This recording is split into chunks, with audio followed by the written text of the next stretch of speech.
What makes your tone seem passive-aggressive to others? Imagine you're having a conversation and suddenly feel a little off about how someone is talking to you. Maybe their words seem polite but carry a hidden message. That's often how passive-aggressive tone shows up. It's like a subtle signal that something's not quite right.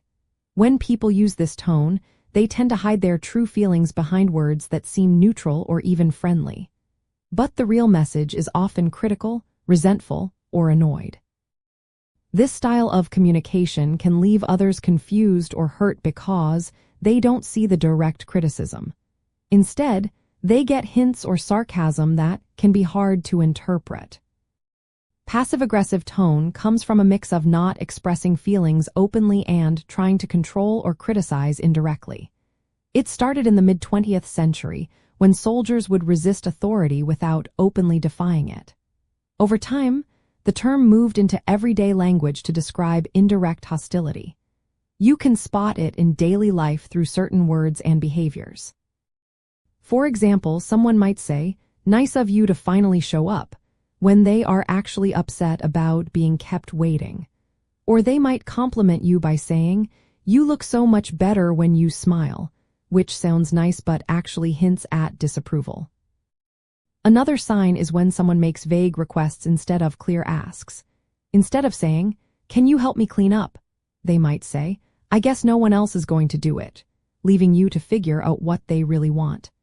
Nonverbal cues like avoiding a contact, a dismissive tone, or a sullen attitude can also give away passive-aggressive feelings. Even if the words seem polite, the tone can carry a hidden message of frustration or annoyance. When choosing words, passive-aggressive language often uses qualifiers like "I guess," "whatever," or "fine." These words can hide resentment or dissatisfaction. The tone might sound friendly but actually be dismissive or critical. For example, saying, "I suppose you did your best," can imply disappointment without saying it directly. Recognizing this tone in others involves paying attention to how things are said, not just what is said. To avoid sounding passive-aggressive yourself, it's best to be clear and direct about your feelings. Use straightforward language to express needs or concerns.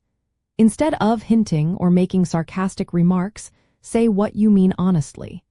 If you notice others reacting with confusion or defensiveness, it might be a sign that your tone is coming across as passive-aggressive.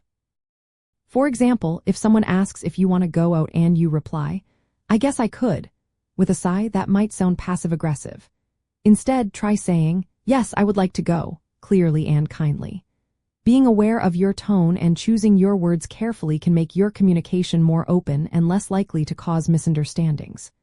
Remember, honest and respectful language helps build better connections and avoids the pitfalls of indirect hostility.